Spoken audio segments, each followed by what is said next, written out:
the story, when you hear this, turn the page.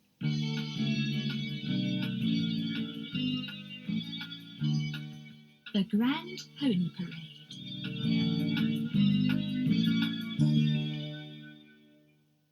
One morning, Majesty called all the little ponies to Dream Castle to tell them some really exciting news. In 3 days' time, we are going to have a visit from King Toffee, Queen Marshmallow, and little Princess Jellybean, she said. I shall show them around the show stable, the grooming parlour, and the lullaby nursery before we return to Dream Castle. Sunbeam is putting on a lovely party for the royal family from Sweetland, but before this, I want to hold a grand pony parade so that they can meet you all. I want you all to prepare a float to pull in a procession before us. Will you do that? Pony Feathers, of course we will, cried Cotton Candy. Come on, everyone, there's lots of work to do before the royal visit. There certainly is. I shan't have a moment to spare. I must get lots of delicious food prepared and make sure there are plenty of sweet treats for the princess, said Sunbeam. They all love sweets. Don't forget they live in Sweetland, laughed Majesty as she went inside to decide what to wear for the visit. Now don't forget, ponies, the floats must be ready by dawn 3 days from now. All the little ponies set to work at once. Honeycomb showed Cotton Candy where the loveliest flowers could be found, and together they made a pretty floral bower. Pony Feathers, that does look pretty, said Cherry's Jubilee, who had made a floral boat float with the help of Posy and Blossom. It just needs... What? Cried Honeycomb and Cotton Candy, eager for the float to look perfect. A little baby pony sitting among the flowers, suggested Posy. Pony Feathers, what a good idea! How about baby Cotton Candy? Oh, yes, please, cried the little baby pony. Can I sit in the flower boat as well? Begged baby Blossom. Of course you can, laughed Blossom. Just make sure you don't oversleep on the day and miss the parade. You know what a little sleepyhead you are. I'll be first to get up, promised baby Blossom. I wouldn't miss the grand parade for anything. Lemon Drop had been given the task of arranging a platform for the royal visitors and Majesty and Spike to view the parade. She had made it just like a giant cream whirl with seats on top so the visitors could get a really good view. Well done, Lemon Drop, cried Majesty as she looked at it. Now off you go and see how the others are getting on with their floats. I bet Applejack has made her float with apples, chuckled Lemon Drop as she hurried off to the orchard to see. Applejack and Bow Tie had strung red and green apples from brightly coloured ribbons all round the float, and in the middle Confetti had made a lovely green paper tree that Sparkler had decorated with coloured baubles. I do like your float, cried Lemon Drop. Are you leading the parade? No, Medley is leading. Her magic hooves will tell everyone that the parade is on its way, explained Applejack. Pony Feathers, it is exciting. I do hope it won't rain. Happy hooves! I've just had a word with the Weather Witch. She's promised us fine weather during the royal visit, called Firefly, suddenly appearing overhead. And just wait till you see my float. You're all in for a surprise.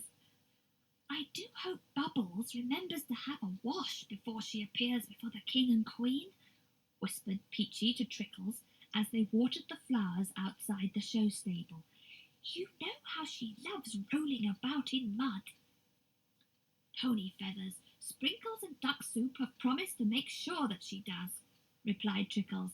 There'll be no dirty little ponies that day. And Trickles was quite right. Every pony in Ponyland made quite sure that she had paid a visit to the grooming parlour, so that their manes and tails were smartly brushed.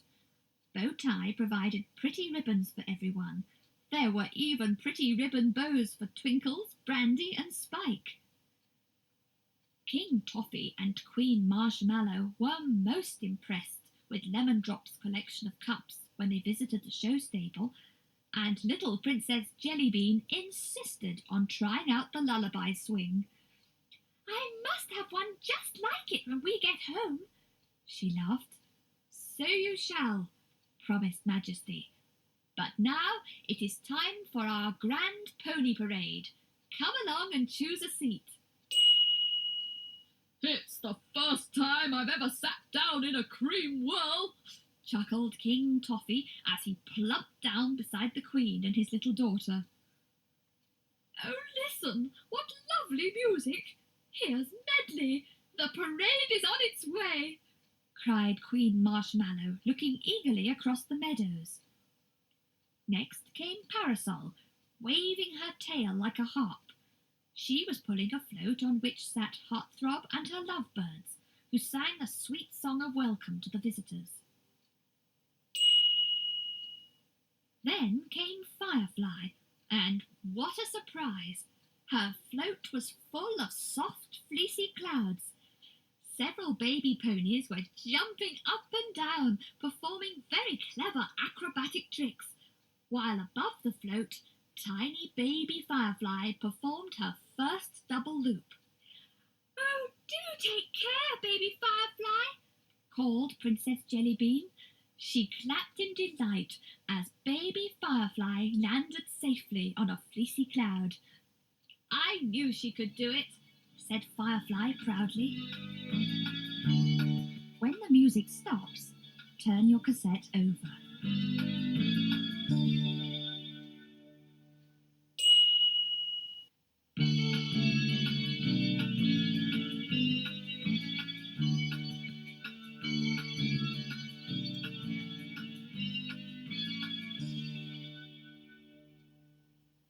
"Here comes Tootsie. Oh, look, a lollipop garden," said Queen Marshmallow. "I'd love one." "Babahush!" cried Tootsie, mixing her words up in excitement. And to the Queen's delight, a little lollipop bush sprang up by the side of the royal platform. "Caramel and clotted cream," she cried. "My favourite flavour. How did you know?" "Oh, look! Twilight has lit up her dark forest of trees with tiny star lamps," cried Princess Jellybean. "And look! Moondancer is peeping through the trees, and there's the Sandman with his sack on his way home." One by one the floats passed by, each one delighting the visitors, while Majesty smiled proudly, very pleased with her little pony's efforts. Gypsy danced round a flower campfire, waving her tambourine. "Gypsy's float looks just like a caravan," cried King Toffee. "And look at the snow castle Powder has made. It even has snowflakes falling onto it." The floats had grouped round the platform in a large circle, when suddenly Sunbeam came running out of Dream Castle in great distress.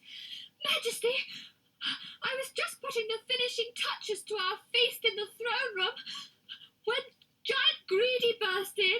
He was bigger than ever, and before I could stop him, he filled his simply enormous basket with all our food and marched off to his castle," said Sunbeam sadly.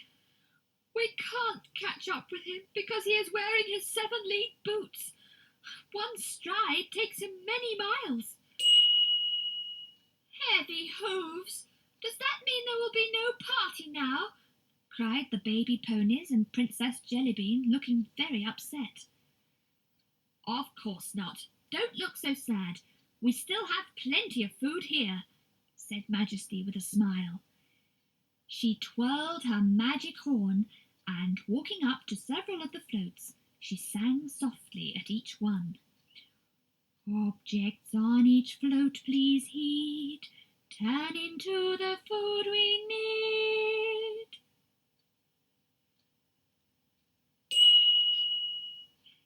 Everyone stared in bewilderment at Majesty and then at the floats. Whatever did Majesty mean? Well, Flutterbye's float was filled with flowers and butterflies, but as she watched in surprise, the coloured butterflies turned into brightly coloured butterfly biscuits, and the flowers became pretty cakes. Pony feathers, look! Oh, my castle has turned to ice cream, laughed Powder, tasting it gingerly with her hoof.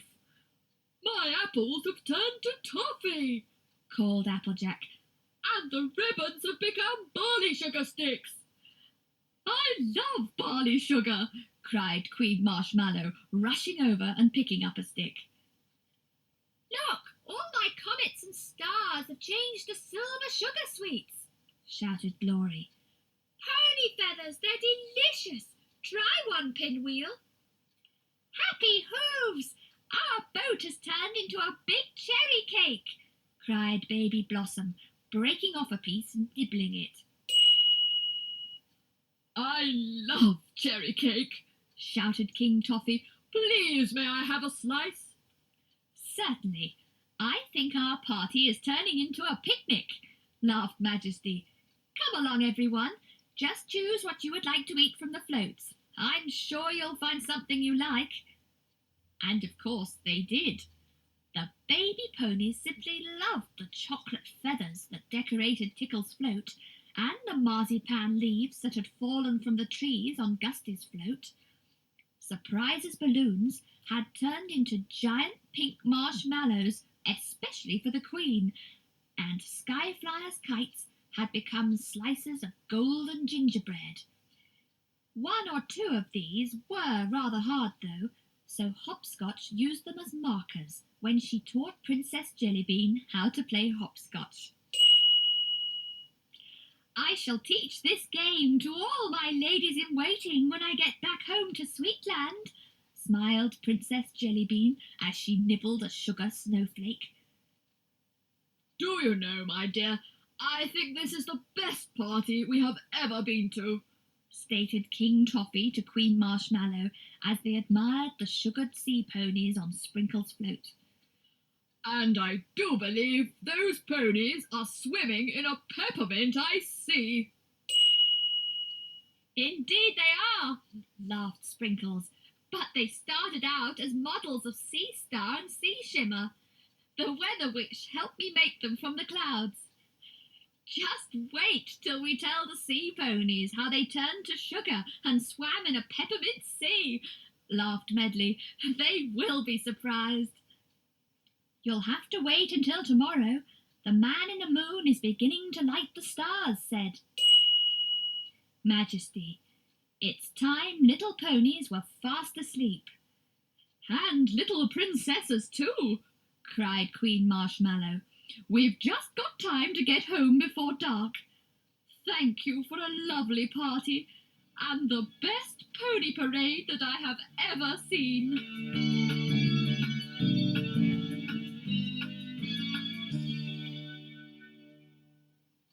If you would like to collect the other My Little Pony stories in this series, the titles are Gusty and the Genie, The Little Ponies and the Pixie Sea Pirates, and The Magic Nut Tree.